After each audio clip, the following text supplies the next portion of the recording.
So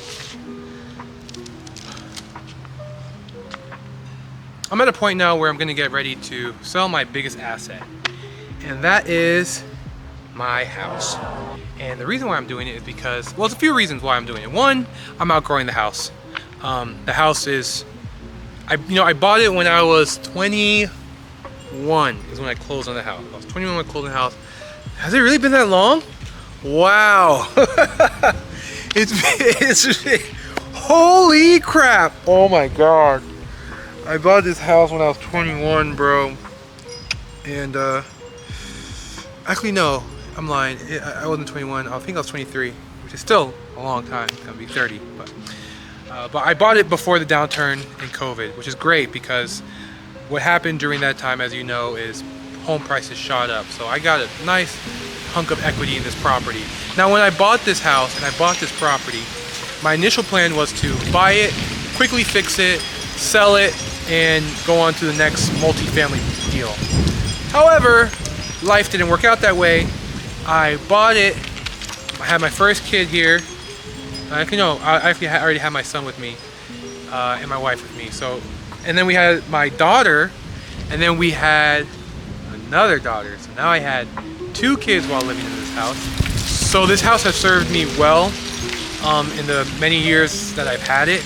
But I'm gonna go back to my original plan. And my original plan was to fix it up, sell it, and go on to either a bigger home or a multifamily home. If you're out there trying to buy your first house, just understand that it's completely normal for your first house not to be your dream house. Most people don't just have a few, extra $100,000 or $10,000 to buy the house they've always wanted. You kind of have to work up to that, and so that's what I'm doing. Is I'm gonna start working up to that.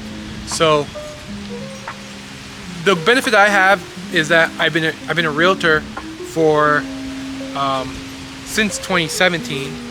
So not over 10 years, but approaching 10 years I've been a realtor. I've been actively a property manager for several years. Now I'm actually getting into more of the loan origination, mortgage underwriting side. I'm getting my mortgage broker license. And all these are coming into play because I have a really big business that I'm going to be unveiling pretty soon. But before I get into that, I gotta sell my house so I can have, one, a little bit more money. 2, I should have like at least, let's say, $100,000, give or take, to do. So I also want to talk a little bit about what you want to do if you're looking to sell your property or hire it, not hire it, but if you're looking to sell your property, or if you're looking to put your property on the market for rent. You want to make sure that your property is in good condition, and one of the things you want to make sure you have is good curb appeal. So I'm going to do a quick walkthrough of the property, of the house. I'm going to show you everything that's wrong with my house right now, what I'm going to do to get it fixed, and these are things that you could probably look at in your property, so that way you can increase the value, whether you're looking to rent it out or whether you're looking to sell it. Basically how it looks from the curb. There's no curb here, but it's what everybody says. So some things I want to try to tackle. For starters, I do want to give it at least a pressure washing first, because I see some cobwebs, some spiders. Obviously there used to be a screen in the front, so I took the screen down, and when I took the screen down, it left me this here that I haven't fixed up. Of course, I gotta clean out my carport. It's full of kids stuff, my stuff. I gotta clean that out. Definitely want to pressure wash, like I said, because those cobwebs aren't gonna look good. I could do some weeding my entire yard. Funny enough, okay, this is pretty funny, because the entire yard is not really weed, because we also have a little garden right here, but my daughter took my seeds that I bought to put in here. She kind of spread them out. So now I randomly have what I believe is corn growing. I think this is corn. I'm pretty sure it's corn. That doesn't look like a weed, that's for sure. I think that's corn. These are mint, these I put down there. I have a bunch of different things growing. I have sweet potato growing. Of course, aloe, which is huge. I have carrot growing down there, but I'm gonna try to clean this up, make it look a little bit more, make it look a little neater. So I definitely want to make sure my garden looks good. If you have space for a garden, make sure you utilize it. Women are gonna love it, and when you're trying to sell your house or rent it out, always appeal to the women. The women are the decision makers, so make sure you have a really nice garden. So that's enough. But anyway, I'm gonna have to rake it, but that's not anything I could deal with.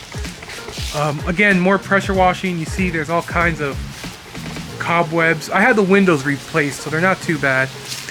I should definitely got to get them clean though, because they're so dirty. So the house does need cleaning. I painted it not too long ago, so the paint doesn't look terrible. But I might go around and touch up on areas where it's coming off, like there, right there. I think that'll be a good idea. It's not gonna match completely, but it'll look a little bit better. Fix this up.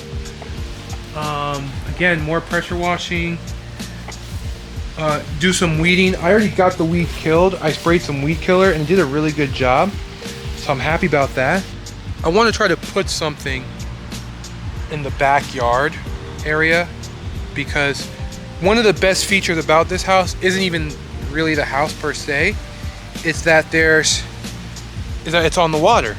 So I have this beautiful lake view that I want to expand upon and really have a little seating area for anybody to come out. Maybe if I just get a bench, I'll get a bench that looks out on the water. People would really like that. Fill in, of course, these holes in the seawall, probably from iguanas. Looks pretty deep. So I got the weeding. I should do something about this. Now, this is called the fascia of the roof. I don't know if you can see it, but it looks deteriorated from here. There's a few things you could do with it. And then of course this is called the soffit. I see some soffit damage. That's not exactly an easy fix per se, because what happens with, so the soffit is typically concrete board or it's plywood that's being held together with screws onto a wooden lath. The wooden lath is just a piece of wood that's up there. So you have the laths, the wood or concrete board, and the screws holding it up. And over time, it don't look too bad, it actually looks pretty good. There's some areas that are pretty bad, but over time it may start to sag. And you know it's sagging when you start seeing this, like you see over here is a bit better. Like you see there's not a lot of space between the fascia, which is this wooden spot, and the soffit. It's not terrible, but it does need work. Now my neighbor here has aluminum, so they did the right thing, but I don't have the money for that. So back to what I have to do to repair it. We're gonna do some, again, touch-ups, some weeding over here. You may want to play some mildew killer. Chlorine would work fine for that. Again, some final touch-ups over here to get that done. Do some weeding. And that should be enough for the curb appeal. I might want to pick up some debris here. Oh, you see my driveway? I have this crack. So I may want to repaint the driveway. But we'll see about that. So that covers curb appeal, and that covers some of the projects I'm going to be tackling. So I may do a video series on my TikTok, on my YouTube, of me going through the repairs and getting it fixed. I'm not 100% sure yet, but I do want to just kind of show you what it is people are looking for. I also kind of wanted to show you where my mindset is when it comes to real estate, what it is that I notice as somebody who's been in the industry for over almost 10 years now in the Florida market, and what my next steps are. So it's going to be selling this property, getting into another one. Now what I want to do is I would like to get a multifamily, depending on how much money we get out of it. Either a duplex, or if I can, a fourplex. That would be great, but I think a good fourplex in a good area is going to cost well into $1 million. So, but there are loans that you can qualify for, and if you can have the units rented, then you will qualify for it. So I would love that. But we'll see what happens. For now, I guess that's it. If you have any questions, put it in the comments. If you have any, I don't even know. If you have any questions, put it in the comments. If you have anything